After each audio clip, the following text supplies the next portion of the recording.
What inspired you to attend a military college?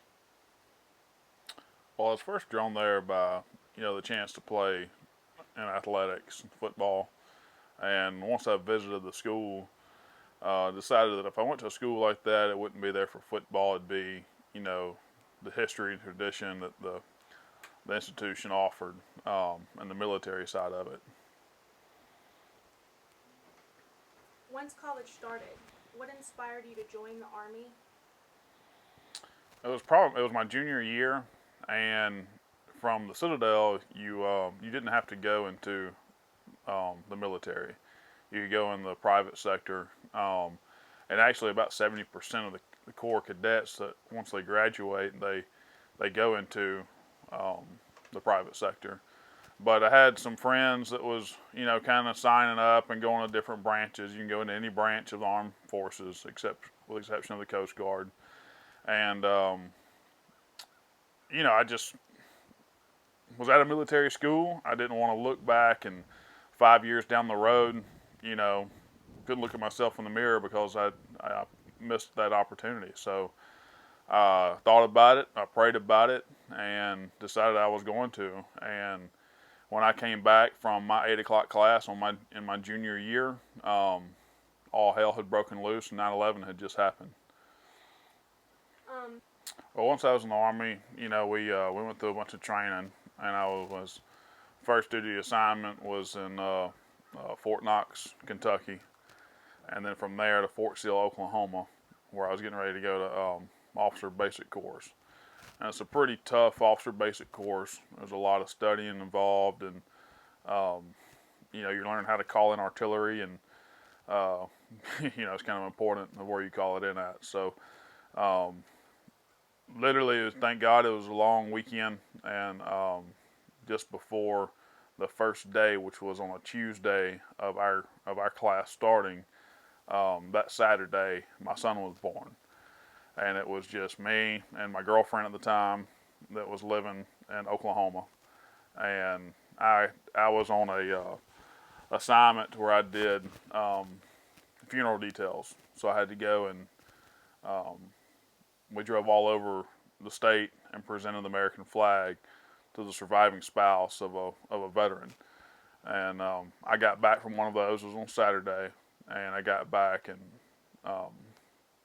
long story short, uh, my girlfriend wasn't at the apartment, and I finally tracked her down to a hospital, and she'd just given birth to my son. okay. So, once your son was born and everything happened with that, what was the next step in your life? What was the next event that happened? Well, wanted to do the right thing, so a week later we were married. We were married on the Army installation in Fort Sill, Oklahoma, and the chaplain married us. The only people that was in attendance was my son, my wife, um, myself, and my mom and her mom. You think anything? Well, I think it generally, you go over there. I spent 4 years, and it's kind of I'm speaking kind of for everybody I think that served. You spend all this time training and gearing up and getting ready, and on training and what to do when things happen. And um, we were deployed. I was with some guys that had seen combat before, and I was in a infantry company, and some of the finest men I've ever been around, and I'm proud to have served with them. Um, and the first week we were there, we lost our first guys, and you just never know how you're going to react till when that moment comes. And you go over there kind of excited, scared a little bit, and when it happens and you see the gore uh, of battle and what it's really all about, you don't want any part of it. And when I got home, I quickly realized that it affected all the relationships around me, family and friends, And I think it was uniquely challenging for me because it was kind of happened to where when I redeployed and we got home, you know, about 2 months later, I was out of the army. The military, once you get out, And you had another child during this time. we had another child. You know, she's 7 years old now. You know, and she, you know, they're both blessings, and that's a challenge.